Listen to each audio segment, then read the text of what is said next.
And welcome you to this Saturday morning and your semifinals edition of the KGFW Rewind. That's where we take the previous week's Kearney High Bearcats game and we condense it down to about a half an hour for you folks, just in case you missed it or in case you want to relive some of those big moments from the game. This semifinals was a big one. The Kearney High Bearcats welcoming in the Creighton Prep Junior Jays. Now, they beat the Junior Jays during the regular season 24-7. And here they are facing them again in the semifinals. The winner of this game would earn a chance to play for the championship in Lincoln on the 21st. So we're just going to hop right into it. The Junior Jays coming into this game with a lot of revenge on their mind. If you'll recall, we've been talking a little bit about it during the broadcasts. Till the field, that hashtag that has been attached to so many Kearney tweets and Kearney Facebook messages throughout the playoffs. That is thanks to the Creighton Prep Junior Jays. One of the parents said that the Kearney team, they're a bunch of farmers. They should be out tilling the field, not playing football. Well, Creighton Prep Junior Jays, let's see how well a football you can play when you come into Kearney's hometown and play for a chance to go to the championship. Things started out rough for the Kearney High Bearcats. They would lose the toss. Creighton Prep would choose to defer, and the Kearney High Bearcats would get the first possession, and they'd start by going backwards, a 7-yard loss to start the possession. Then they'd get an incomplete pass, a 12-yard pickup, and another incomplete pass for the Kearney High Bearcats would result in a turnover on downs for their first possession. That would give the Creighton Prep Junior Jays great field position. They'd start their first possession on the Kearney 40-yard line. 8 plays is all it took for the Creighton Prep Junior Jays to get on the board, but the Kearney High defense made sure it was not as many points as the Junior Jays wanted it to be. That will bring out Noah Stracco.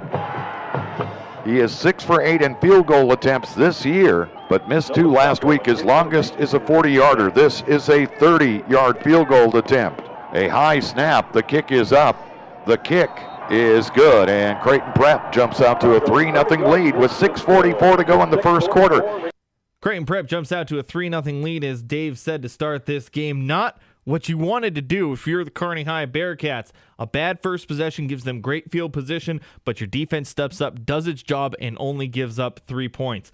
6:39 left to go first quarter. Kearney takes the kickoff and gets it all the way out to their own 33-yard line.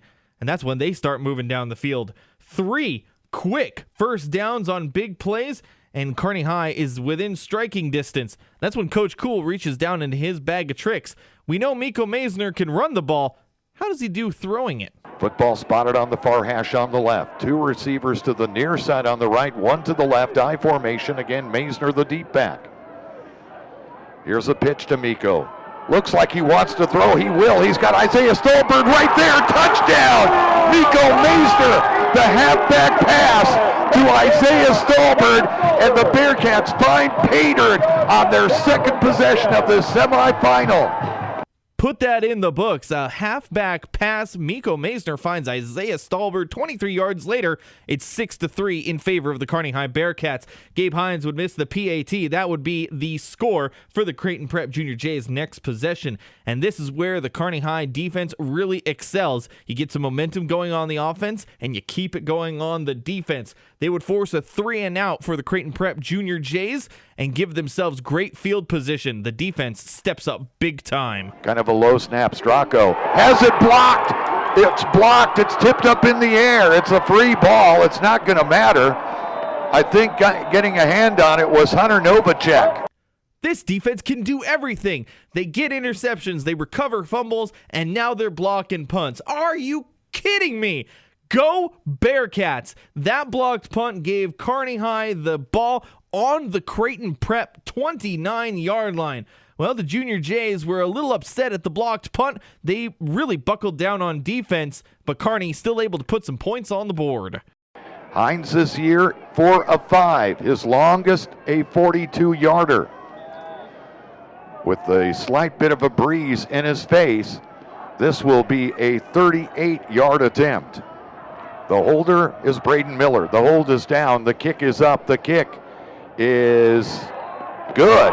A 38-yard field goal by Gabe Hines. He missed the PAT after the touchdown, but he comes back with a 3 here with 1:26 to go. Kearney on top, 9-3. 9-3 would be your score. That would close out the first quarter of action from Ron and Carroll Cope Stadium. Creighton Prep Junior Jays would start with the ball at their own 35 after a good kickoff, and they would start marching down the field. I'll tell you what, that Luke Sims, he is really difficult to stop. He hits holes fast, he hits holes hard, and he's just a big guy. He carries defenders along with him. A few first downs saw Creighton Prep Junior Jays into Kearney High territory, but as we've seen so many times this year, the Bearcat defense bends, but they don't break. They'll let you move between the 20s all you want, but once you get to a certain point, they say no further, and that's exactly what they did to the Creighton Prep Junior Jays. That put the Junior Jays in an awkward position. You're in that no man's land. It's awfully long for a field goal, but awfully short for a punt. They elected to play it a little bit safe, and they decided to try for the 3. Noah Stracco this time will be trying a 47-yard attempt with the wind in his face. The hold is down. There's a flag. That one wouldn't even be close. Let's see what this penalty flag is. I have a feeling it may be a false start on Creighton Prep. Oh, they're going to pick up the flag. So the field goal is no good. It falls short. And the Bearcats will get the football back with 9:42 remaining in the second quarter. The missed field goal means the Bearcats would get the ball back with 9:42 left to go in the first half, and they would start with it on their own 20-yard line. Well, with 9:42, that's plenty of time for this Bearcat offense to do pretty much whatever it wanted to do. Throughout the season, we've seen them take quick drives, three-play drives ending up in touchdowns, big plays that they can get going at any moment. They can also do long drives. Their next drive, 15 plays long. It took 7 minutes off the clock. And that's exactly the kind of drive you want when you're ahead in a semifinal game. And to put the icing on the cake, it's Cannon Coster scoring again. Cannon Coster under center wants to keep it himself, and he'll try to follow his offensive line into the end zone. Still no signal from our officials. Now we get the signal. Touchdown Bearcats. Cannon Coster, his 6th rushing touchdown of the season. And the Bearcats extend their lead. It's now 15-3 with 2 minutes, 58 seconds remaining in the second quarter.